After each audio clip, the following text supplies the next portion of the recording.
Hello guys, welcome back to the channel. For those of you guys who are new, my name is Daniel and it's been a while since I've done one of these talks because I've been going to LA almost every single weekend doing cars and food combined into a little vlog that's been quite long, over 20 minutes I think for every single video, and that's something that I want to talk about before I start with the actual video that I'm going to be talking today. I want to talk about the future of this channel. Now, it's been quite a while since I've been taking YouTube and making videos seriously. I think 6 months, maybe even more than that, since I've actually taken YouTube and creating videos seriously, content creating and all that. But now I'm at a stage where school's almost done and I'm gonna have a lot more time on my hands. And that is actually for another separate video on like the real future of my life.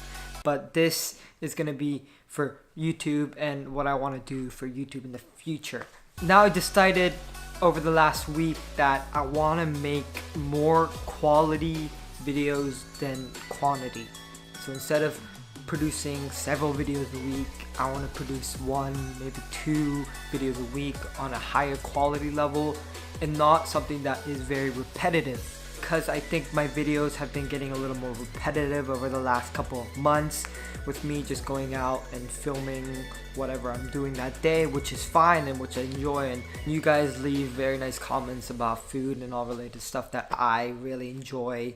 But I want to specialize in the content that I'm making for each video, so maybe I think I'm gonna do like 5 best Mexican food places in San Diego and just specialize a whole video on just food, and that's gonna be like once in a while, maybe once a month, twice a month, something like that. And the rest, I want to make tutorials, I want to make more informational content and not just 100% kind of entertainment vlogging style where I just go and show cars and do B-roll and all that. And although I do really love it and I want to make those kind of things in the future, I just want to specialize it in a sense where it's just not like a whole vlogging thing and just a little too free. I want a little more control.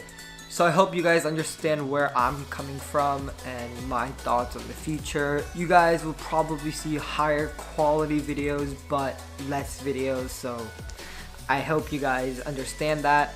I've been thinking over it for like a couple weeks now. I've been really thinking about what I really want to do because school's almost over and I've got to get things all settled, and it's an exciting but nervous time for me, so I hope you guys understand that. And let's get into the video. Okay, hypercar. What makes a car a hypercar? You know, what makes a supercar a supercar? What makes a hypercar a hypercar? That's like something that I think is up in the air and there's no exact definition for that. I mean, there is. If you probably search it up in the dictionary, it will give you the definition of a hypercar or a supercar, but in a sense where automotive people or people who are into these kind of cars, what is the definition of hypercar? Now, when I think of the word hypercar, the first thing that comes into mind is the Holy Trinity. The Holy Trinity, for those of you guys who don't know, is the McLaren P1, the Porsche 918 Spider, and the Ferrari LaFerrari. All these cars were limited produced, with Porsche making 918, hence the name Porsche 918. LaFerrari making, I think, over 500, but Ferrari has their thing with making a lot more than what they state, especially with like the Speciale and all that. But in Speciale Aperta, they don't even state how many they made for the Speciale because they made quite a few.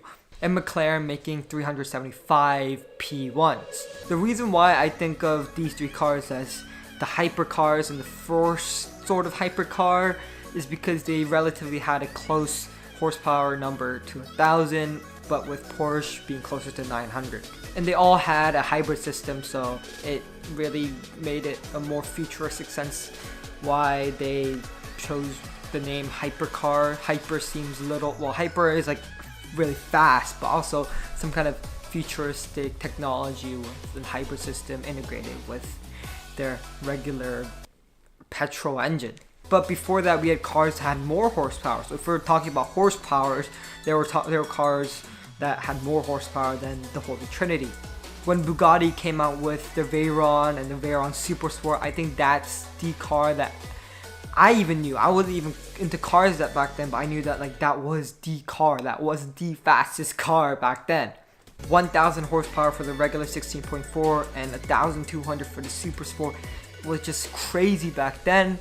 And if you want to call it that, the first hypercar, I don't even consider, in my opinion, Bugatti a hypercar brand in the first place. I just don't think I would categorize Bugatti, even the Chiron with a ridiculous amount of horsepower, considered a hypercar.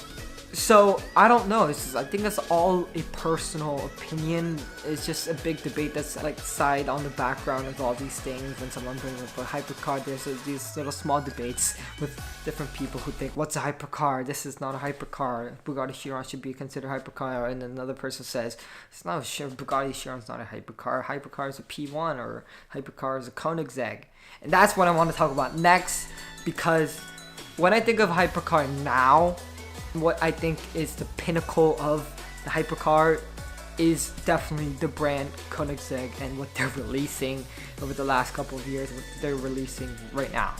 I think Koenigsegg really took the hypercar word and sort of took it from everyone else, because their technology is just ridiculous on performance. On performance, technology is the best out of any other automotive brand. It's crazy what they've done over the last couple of years with the Agera, especially the 1-to-1, and what they call their first megawatt supercar, hypercar with 1 megawatt of power.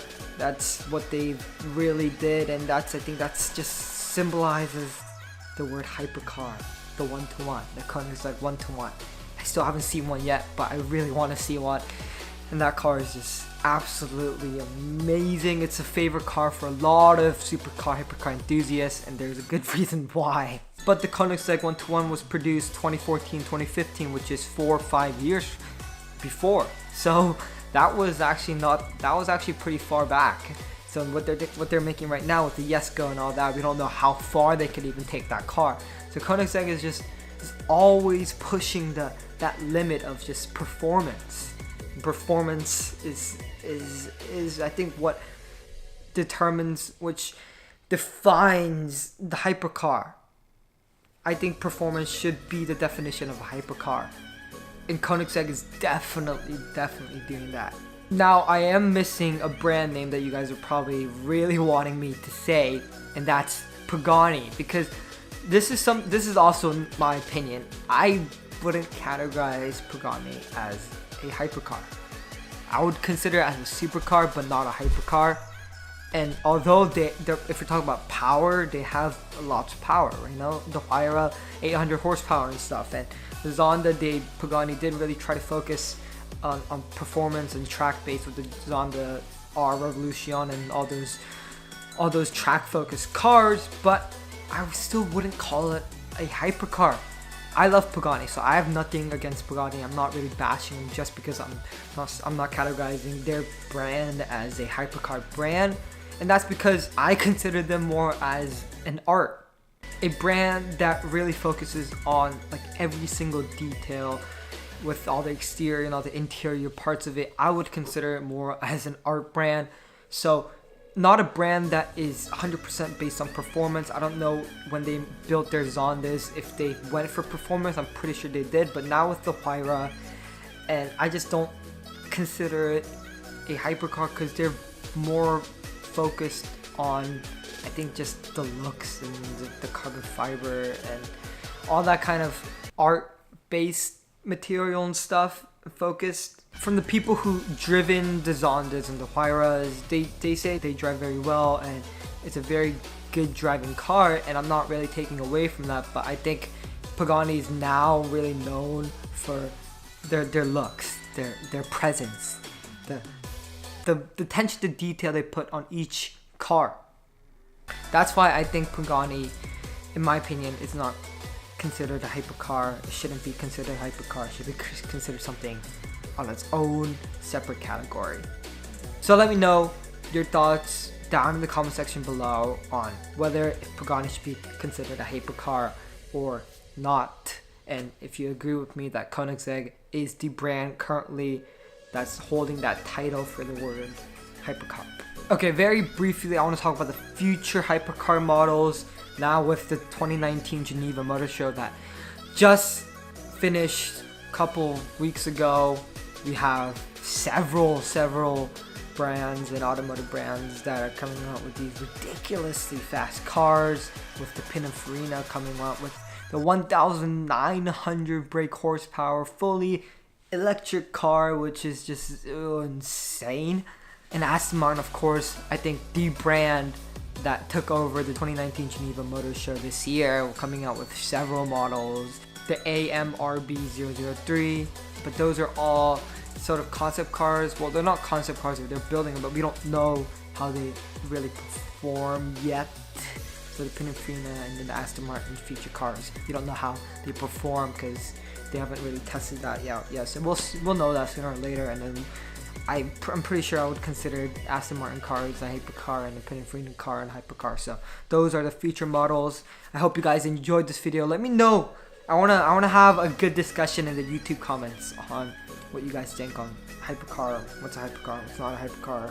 Pagani Hypercar, not a Hypercar, and all that kind of questions. So let me know your thoughts in the comments below. I want to have a big discussion about this because this is something I'm curious about. A lot of people will probably have their own opinion. So share your thoughts down in the comment section below. If you guys enjoyed it, please leave a like, subscribe, and I'll see you guys in the next one.